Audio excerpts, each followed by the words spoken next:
Você tocou num ponto-chave aí, cara, que eu concordo bastante com você, que quando a gente tem esse objetivo, né, de estimular a musculatura, de gerar hipertrofia, ele acaba sendo um método de trabalho muito parecido com a musculação, né, mano? Primeiro, dá um salve aí pro Gu, que você conhece bem, é teu aluno aí, tá junto com a gente, mas que acaba tendo características Show. muito parecidas, né, Thiagão? A gente, por exemplo, busca ali um alongamento de fibras, uma contração, né? Então, por vezes, assim, a gente não vai se pautar só nos movimentos isométricos, que pode ser uma grande diferença, né, de quem foca mais nessa parte de estático da calistenia. E muitas Sim, outras semelhanças, né? Que você falou, cadência, de repente a gente valoriza as fases ali concêntrica e excêntrica em especial. Então, para a sim. galera aí, acho que essa mensagem é muito importante, que acaba sendo um treinamento tecnicamente muito semelhante com a musculação, certo? Certíssimo, né? E assim, na hora de você...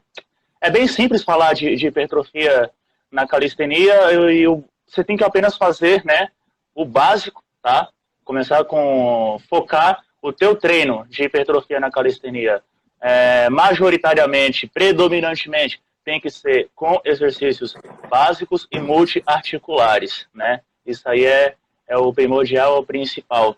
E na hora de você estruturar um treino, você precisa escolher bem os exercícios que você vai fazer, tá? Não pode colocar também de forma aleatória, beleza? Então tem muita gente que faz assim, meio que de forma aleatória, escolhe os exercícios ali e vai simplesmente jogando de qualquer jeito, sem ideal. E aí acaba que você, tipo, fica com o resultado comprometido ou simplesmente não dá o resultado esperado, né? Haja vista que você não está controlando as variáveis de volume e intensidade do treinamento, tá? Perfeito, velho. Então, na verdade, o que a gente busca?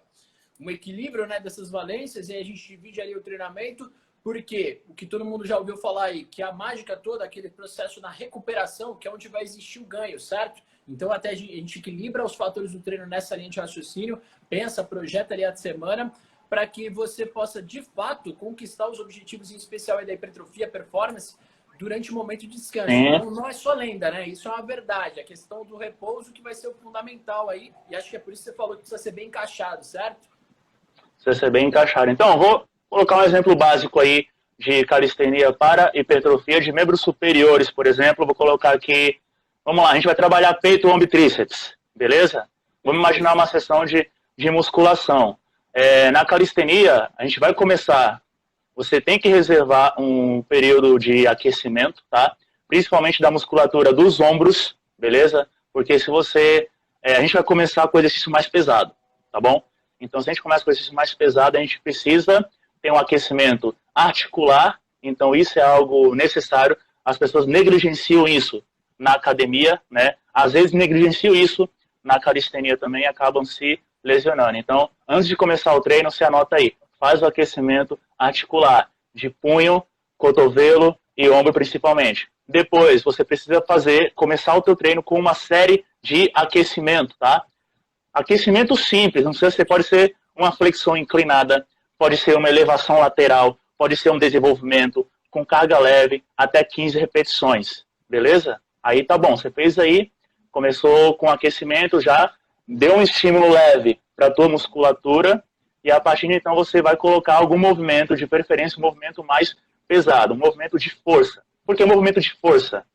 Porque a gente precisa, ao longo, colocar uma tensão mecânica, né? A gente quer uma hipertrofia máxima, e para trabalhar hipertrofia máxima, você precisa também colocar movimentos de alta tensão mecânica, que envolva aí de 3 a 6 reps.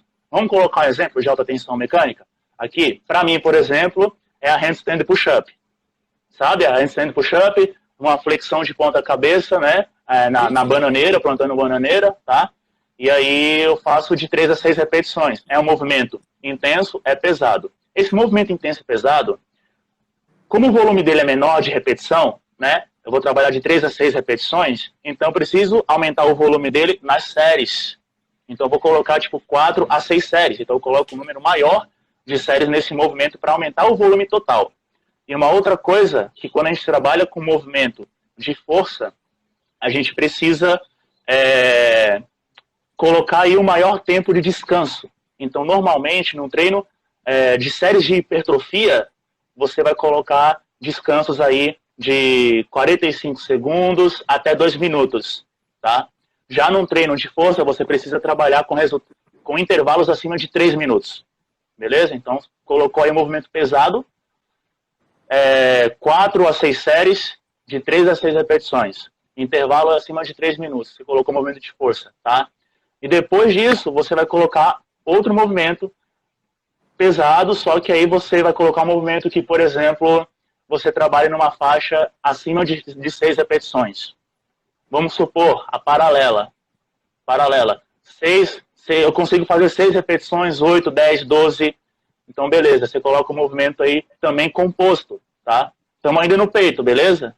Depois você vai partir para um outro movimento. Então, você coloca aí, depois da paralela, você faz aí a flexão de braço.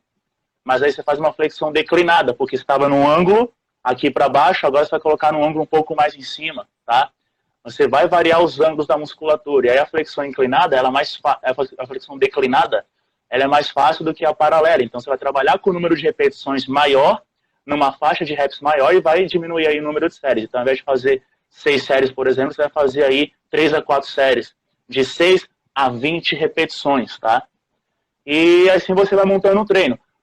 Prioritariamente os compostos, e para o final você coloca os isolados, beleza? Essa é uma regra, é a regra padrão. Coloca isolados no final do seu treino, e aí você trabalha com altas repetições e trabalha até a falha.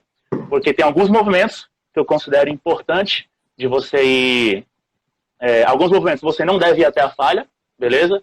Por exemplo, trabalhando aí de movimentos de alta complexidade, até mesmo handstand push-up, muscle up, levantamento olímpico, enfim, vários movimentos que são de alta complexidade, não é bom trabalhar até a falha. Movimentos aí compostos, na maior parte do tempo, né, às vezes, não, tipo, assim, equilibradamente é legal você trabalhar até a falha. Por exemplo, paralela, barra fixa, é legal trabalhar até a falha, às vezes, tá?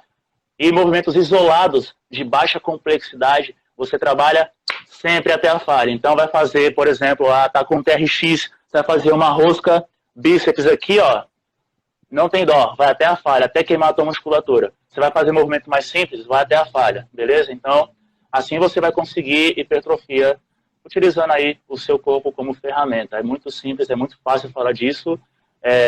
Difícil mesmo é fazer bagulho estático, porque tem que ter muita paciência para fazer isso aí, e muita progressão, e é complicado. Mas falar de hipertrofia na calistenia é simples, beleza? Prioritariamente, exercício composto o tempo todo, e final, exercício estático.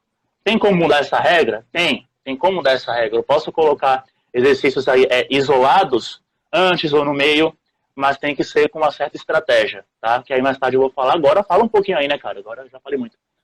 Cara, é isso aí. É pra galera que sempre pergunta, né? Pô, como é que eu monto meu treino? E aí já ficou uma aula aí pra você. Anota um pouquinho.